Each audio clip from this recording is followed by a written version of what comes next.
अस्सलाम वालेकुम my dear students, कैसे हैं आप। मैं आपका बायोलॉजी टीचर मोहम्मद शुएब अख्तर।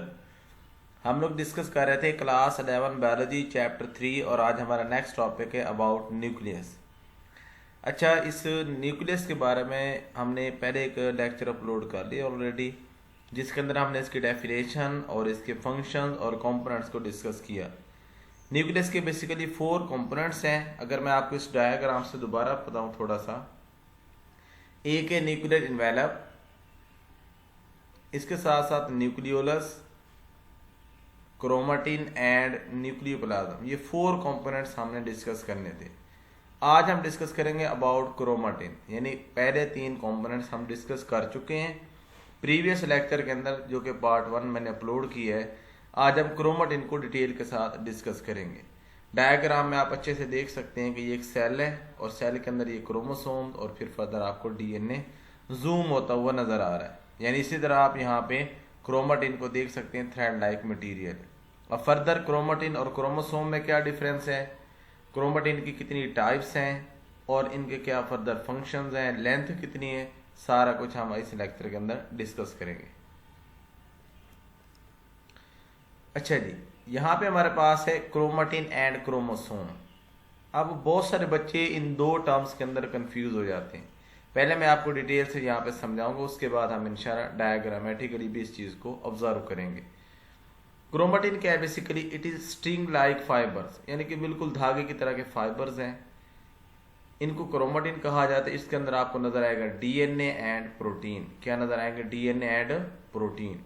गौर कर लें, क्रोमेटिन स्ट्रिंग लाइक फाइबर्स हैं, धागे की तरह के स्ट्रक्चर्स हैं जिनके अंदर डीएनए और प्रोटीन आपको नजर आएंगे। इसके बाद अगर हम क्रोमोसोम की बात करें, वो भी सेम डीएनए और प्रोटीन से मिलकर बना हुआ स्ट्रक्चर है। बस फर्क इतना है, ये उसकी पैक फॉर्म है। ये उसकी क्या है? पैक फॉर्म है।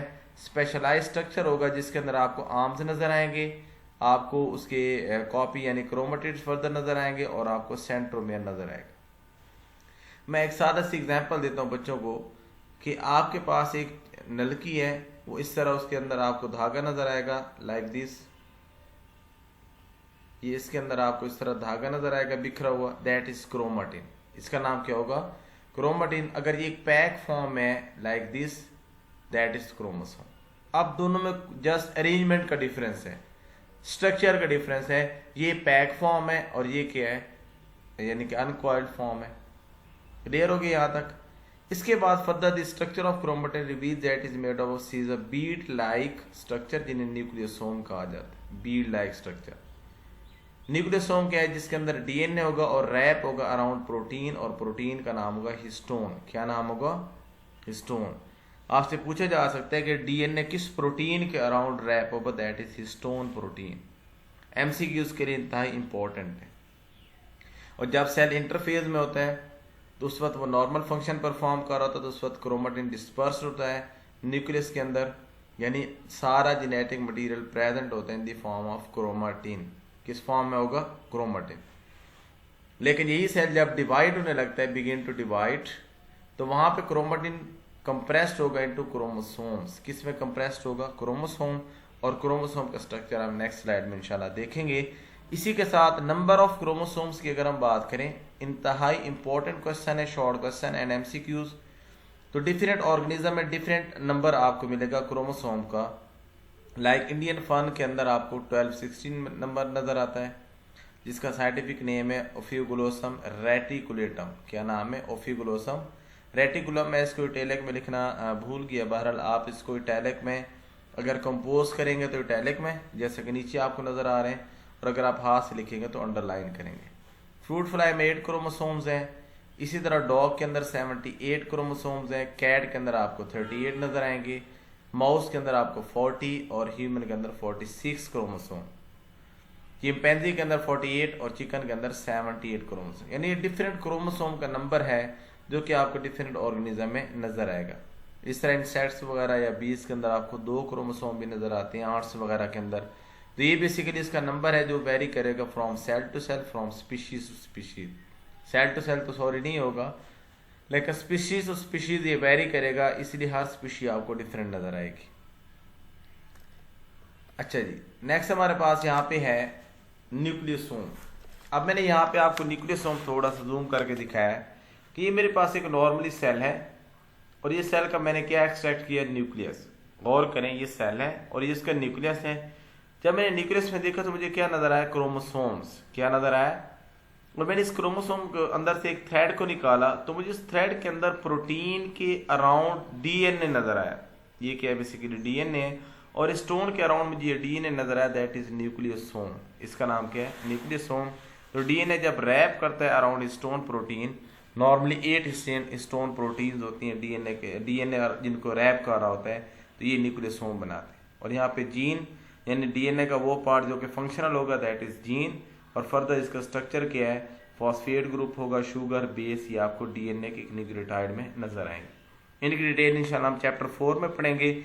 बहरहाल यहाँ पे आप देख सकते हैं सेल है, ये उसका न्यूक्लियस है और उसके अंदर क्रोमोसोम। क्रोमोसोम के अंदर आपको ये डीएनए थ्रेड लाइक स्ट्रक्चर नजर आ रहा होगा, दैट इज न्यूक्लियोसोम।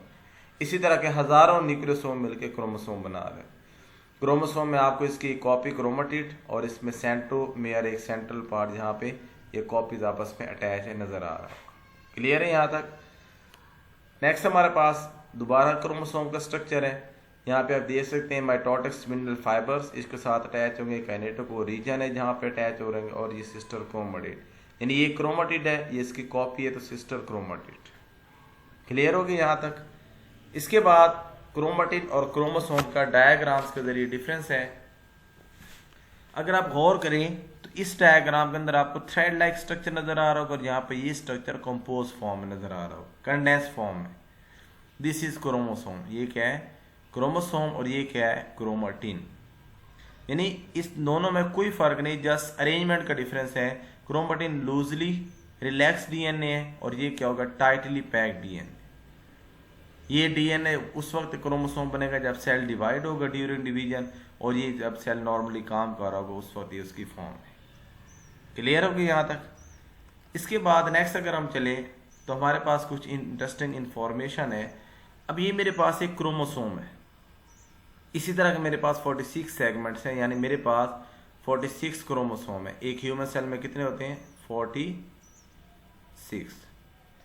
अब ये 46 क्रोमोसोम्स क्या है, यहाँ पे जरा गौर करें। Inside the nucleus every human cell 6 feet long DNA.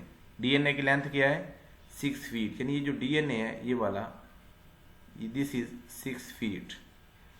Individual nucleus, अच्छा ये सब divided into 46 chromosome, 46 individual molecules, और एक की लेंथ है 1.5 इंचेस लॉन्ग।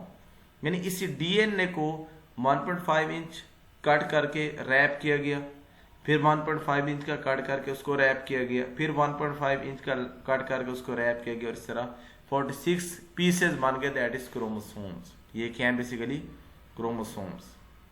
यानी ये डीएनए, इसको पहले रैप किया गया डाउन स्टोन, फिर ये स्टोन मिलके क्या बनाती हैं, क्रोमोसोम, और इस तरह के 46 यूनिट है। और एक क्रोमोसोम के अंदर डीएनए की जो लेंथ है that is about 1.5 inches long. Clear है यहाँ तक? तो नेक्स्ट हमारे पास क्या है जी, टाइप्स ऑफ क्रोमेटिन। दो टाइप्स हैं, you chromatin and heterochromatin. You true वो क्रोमेटिन जो कि जेनेटिकली एक्टिव है, जिससे फर्दर आगे प्रोटीन्स ने बनना है। यहाँ पे देखें तो आपको थोड़ा सा लूजली पैक्स क्रोमेटिन नजर आ रहा होगा, जिससे आगे फर्दर प्रोटीन ने बनना है, that is you chromatin. Transcribe RNA into protein. और हेट्रोक्रोमेटिन बिल्कुल डेंसली पैक्ड रीजन होगा जो कि इनएक्टिव होगा। ये क्या होगा, इनएक्टिव, यहां से फर्दर कोई प्रोटीन नहीं बनेगी। क्लियर है यहां तक? इसके बाद दोबारा से वही समरी है। हमने पहले लेक्चर के अंदर ये 3 पार्ट्स डिस्कस किए थे, आज हमने इस पार्ट को डिस्कस किया, बाकी सारी हेडिंग्स वही रहेंगी। अब यहाँ पे जो इंपॉर्टेंट क्वेश्चन है, पहले है जी डिफाइन न्यूक्लियस, इसमें आप फंक्शंस और डिफाइन दोनों लिखेंगे। कंपोनेंट्स में न्यूक्लियर इन्वेलप, न्यूक्लियर पोर्स आ सकता है, न्यूक्लियर प्लाज्म अलहदा से शॉर्ट क्वेश्चन है, न्यूक्लियोलस अलहदा से शॉर्ट क्वेश्चन है, NORS मैंने बताया था इसमें शॉर्ट क्वेश्चन। क्रोमेटिन में heterochromatin, you chromatin important short question है। इसी तरह क्रोमेटिन और क्रोमोसोम का डिफरेंस इंपॉर्टेंट शॉर्ट क्वेश्चन है। इंशाल्लाह नेक्स्ट लेक्चर में नेक्स्ट टॉपिक के साथ मुलाकात होगी।